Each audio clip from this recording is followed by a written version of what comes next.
Friends, epilepsy awareness programme episode 4। आज का topic है what is epilepsy. Madam, epilepsy का कॉमन लोगों से क्या मत संबंध है? अरे बहुत ज़्यादा। क्या? देखो, भारत में एपिलेप्सी के पेशेंट कितने आपको पता है? 13 मिलियन। अगर इतने ज़्यादा पेशेंट हैं तो हर एक को घर में मालूम होना बहुत ज़रूरी है कि एपिलेप्सी के लक्षण क्या है, एपिलेप्सी क्या है। आपको लक्षण पता होंगे तभी तो आप पेशेंट को डॉक्टर तक पहुंचा पाओगे। एपिलेप्सी एक तो आपको बता देती हूँ, दिमाग की बीमारी है। दिमाग के न्यूरॉन्स के अंदर से करंट निकलता है। न्यूरॉन बाहर के साइड में होता है, अंदर वाइट मैटर होता है। तो न्यूरॉन में से करंट निकलता है, एबनॉर्मल करंट, एक्सेस करंट। और वो करंट जब एकदम जोश में फैल जाता है तब पेशेंट का ऐसे फिट्स आते हैं। उसके बहुत सारे अलग अलग प्रकार है, मैं आपको जस्ट आइडिया देने वाली हूँ। उसके सिवा ये जो एपिलेप्सी हम तब कहते हैं, समझो आज अटैक आया तो कम से कम 24 घंटे दूसरा अटैक नहीं आएगा। दूसरा अटैक कब आएगा मालूम नहीं। 6 महीने भी नहीं आए, साल भी नहीं आए, 2 साल भी नहीं आए, बाद में आ जाए। कोई को 2 साल में एक बार आता है, कोई को 6 महीने में एक बार आता है, कोई को महीने में एक बार आता है, तो वो भी नहीं बता सकते। सो बहुत ही डिफरेंट प्रकार है। और आप बोलोगे कि भाई ये दिमाग की बीमारी सब कुछ ठीक है तो सबको एक जैसे ही अटैक्स आते हैं क्या? नहीं, एपिलेप्सी के बहुत सारे प्रकार हैं और अलग अलग टाइप्स की फिट्स आती हैं। अभी सबसे पहले तो मैं जिसको हम लोग मिर्गी का दौरा आ गया बोलते हैं वो बताती हूँ। वैसे तो उसका वीडियो मैंने आपको पहले भी बताया हुआ है, पर फिर भी जस्ट रिवाइज। वो दौरा आने के पहले गले से आवाज़ निकलती है, ऐसे ऐसे गिरने लगता, मुंह से झाग आती है। और जब अटैक बंद होता है तब करके पेशेंट शांत होता है। उस टाइम पे कभी ऐसे सब हिलता रहता है तो जीभ भी कट सकती है।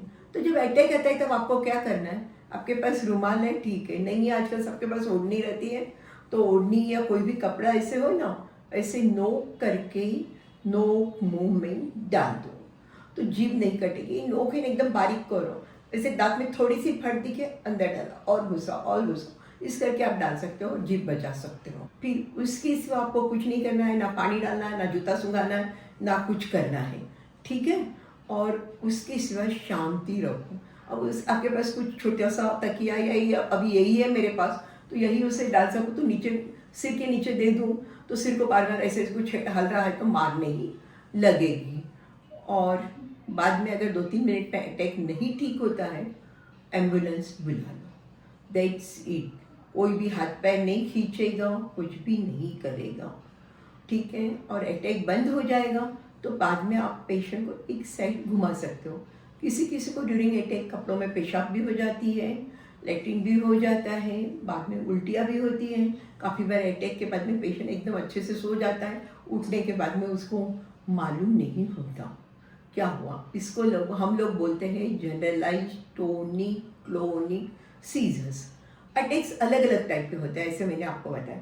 समझो आपके यहाँ पे कोई 3 से 5 साल के, 4 साल का, 5 साल का बच्चा है। अब वो 4-5 साल के बच्चे को, तो 4 साल के बच्चे को आप मोस्टली तो नर्सरी में रखोगे या प्री नर्सरी में रखोगे। 3-3.5 साल का बच्चा है, नर्सरी मोस्टली एक्टिविटीज़ क्या कराते हैं? ऐसे ताली बजाओ, वो ताली बजा रहा है, बजाते बीच में 10-15 सेकंड के लिए वो बच्चा अपसेंट हो जाता है, गुम हो जाता है। या समझो बच्चों को कुछ लिखने का सिखा रहे हैं या बोल रहे हैं उनको कि चलो भाई आप ये लाइनें निकालो, कोई स्लीपिंग लाइन एक के बाद एक निकालते जाओ, बच्चा निकालेगा,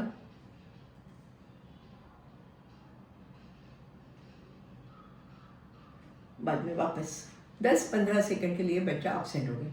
अटैक्स भी कितने आते हैं दिन में? कोई को 50 एक अटैक भी आ जाते हैं, कोई को ज़्यादा भी आ जाते हैं। अगर इतने ज़्यादा अटैक्स आ रहे हैं और बच्चा 10-15 सेकंड के लिए से एवरी आधे घंटे में, एवरी 15-20 मिनट में खुद को भूल रहा है, गायब हो रहा है, क्या चल रहा है मालूम नहीं है, तो स्कूल के टीचर को क्या लगेगा? ये तो ऐसा ही है, ध्यान नहीं देता है, प्रॉब्लमेटिक है। वो उसको शायद वो स्कूल में पेरेंट्स को यही बोलेंगे भाई ये बच्चे को कुछ प्रॉब्लम है, आप ले जाओ। पर ये अगर टीचर्स को या सबको, इसलिए मैं बोलती हूँ कॉमन लोगों को ये मालूम होना बहुत जरूरी है कि एक एपिलेप्सी का प्रकार है। उनको लग रहा है कि बच्चा करते करते रुक रहा है वापस शुरू कर रहा है, रुक रहा है वापस शुरू कर रहा है, एपिलेप्सी तो नहीं है, चेक कराओ। ऐसे बच्चे का अगर ऐसा ईज किया तो स्पाइक एंड वेव ऐसे दिखते हैं। अगर एक डायग्नोसिस कंफर्म हो गया, बच्चे की दवाइयाँ शुरू हो गई, बच्चा अब्सोल्युटली नॉर्मल, और उसकी सब दवाइयाँ भी बंद हो सकती है 2-3 साल के बाद में, यानी कोई परमानेंट दवाइयाँ भी नहीं लेनी है, और बच्चे का बेस भी तैयार हो जाएगा, पढ़ना लिखना भी अच्छे से हो जाएगा। और एक प्रकार जुवेनाइल मायोक्लोनिक एपिलेप्सी, इसके ऊपर तो मेरा वीडियो ऑलरेडी बना हुआ है, टोटल लाइफ हिस्ट्री लड़की की बताई हुई है, तो आइडिया आ जाती है। और ये बीमारी बहुत कॉमन है, लड़कियों में ज़्यादा होती है, 12-13 साल की उम्र में, प्यूबर्टी के टाइम पे शुरू होती है। जागरण मेन कारण है। अब इस उम्र में तो बच्चे पढ़ाई के लिए जागरण करेंगे, खास करके त्योहार नवरात्रि जैसे में तो गुजरात में सभी जागरण करते हैं। सुबह स्कूल रहती है, जल्दी उठना पड़ता है। और ये जो बच्चे रहते हैं, अगर दवाइयाँ नहीं ले रहे हो तो सुबह उठते ही समझो ब्रश करने जा रहे हैं, ब्रश गिर गया, ऐसा झटका आ जाता है। हाथ में दूध की ग्लास है, गिर गई। अगर ये झटके ऐसे ही आते, काफ़ी बार माँ बाप समझते बच्चे केयरलेस है, ऐसे ही हो गया होगा, ध्यान नहीं देते, उसमें कभी बड़ी फिट्स आ जाती है, उसको JME बोलते हैं। और उसमें दवाइयाँ भी बहुत कम मात्रा में लेनी पड़ती है ऐसे तो, और बहुत अच्छे से कंट्रोल होती है। लाइफस्टाइल इम्पॉर्टेंट होती है, नींद पूरी लेना बहुत ज़रूरी है। नींद हो गई तो अटैक्स कई बार नहीं भी आते हैं, और कभी कभी दवाइयाँ लेनी भी पड़ती है। दवाइयाँ बहुत लंबे टाइम तक कोई को लाइफ लॉन्ग भी लेनी पड़ती है। उसके सिवा मैं आपको थोड़े बहुत अटैक्स की आइडिया दे देती हूँ। एक तो एक ग्रुप है जनरलाइज सीजर्स का, अब दूसरा जो ग्रुप है उसको हम लोग फोकल सीजर्स बोलते हैं। उसमें कभी पेशेंट होश में रहता है, कभी बेहोशी में रहता है, उसमें से कोई में दिमाग में कभी खराबी निकल भी जाती है, और उसमें से कोई पेशेंट के ऑपरेशन भी हो सकते हैं। तो मैं आपको उसमें से फोकल सीजर का एक कॉमन एग्जांपल बताती हूँ। एक्चुअली कोई को आपने देखा होगा, आपके सामने बैठा है और बैठे बैठे ही ऐसे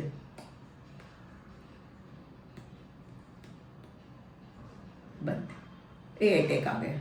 या कोई को ऐसे ही उंगली ऐसे घुमाते रहेगा, या कुछ ना कुछ ऐसे करता रहेगा, फिर बंद। कभी कभी कोई बच्चों को देखा होगा, वो एकदम जोर से ऐसे पेट में ऐसे करेंगे, ऐसे जाके माँ को पकड़ेंगे डर के मारे, फिर बाद में उनको कभी बड़ी अटैक आ जाती, कभी नहीं आती, छोटा अटैक वहाँ पे ही रुक जाता है। तो ये जो है एपिलेप्सी के अटैक्स, इसको हम लोग पहले के तो कॉम्प्लेक्स पार्शियल सीजर्स बोलते थे, अभी ये फोकल सीजर बोलते हैं। इसमें कोई फुल्ली कॉन्शियस होता है, कोई नहीं होता है, कोई थोड़ा सा कंफ्यूज होता है अटैक के टाइम पे। अटैक में अलग अलग होता है, कोई सिर्फ हंसता है, किसी को कान में आवाज़ आई जैसे लगता है, किसी को पर्टिकुलर स्मेल कुछ जला हुआ का लगता है। पर एक चीज़ ध्यान में रखिए, अगर पेशेंट को ये बीमारी है, अगर किसी को हर टाइम पे ऐसे मूवमेंट्स ही हो रहे हैं लिप की, तो उसको वही अटैक वैसे ही होगा। अगर वो कोई बोलेगा कि मेरे को ऐसे हुआ, फिर दूसरी बार ऐसे हुआ, तीसरी बार हंसने लगा, तो वो एपिलेप्टिक अटैक नहीं है।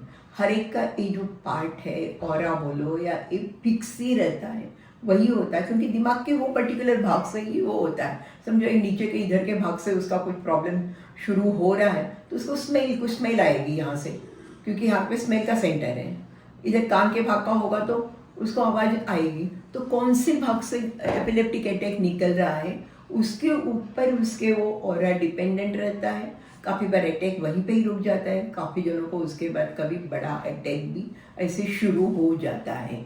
उसके सिवा कोई को आपने देखा होगा, 30 का उम्र है, 32 के, कभी हाथ ऐसे हिलने लगा, फिर ठीक हो गए, या पैर हिल रहा है, या मुँह ऐसे हो रहा है, यानी एक ही भाग में हो रहा है। उस टाइम पे वो काफ़ी बार होश में रहते हैं, उनको मालूम है ऐसे हिल रहा है। तो वैसे कि पेशेंट के दिमाग में कोई खराबी होने के पूरे चांस हैं, और उनको तुरंत डॉक्टर को सलाह लेनी चाहिए, दिमाग का MRI आगे रिपोर्ट कराना चाहिए।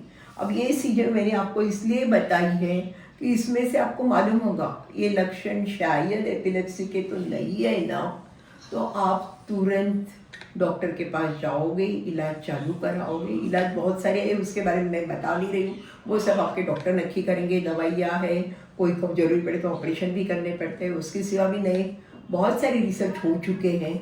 मेरा काम है जस्ट आपको प्रॉपर डॉक्टर के पास पहुंचने के लिए मदद करना है, अवेयर करना है कि उसके कारण आप बराबर हेल्दी रहो। सो हमारा नेक्स्ट कैम्प भी अभी दिसंबर में ही है, 6 तारीख को। अगर आपको कोई इंटरेस्ट हो तो 9:30 को मिलते हैं। Thank you.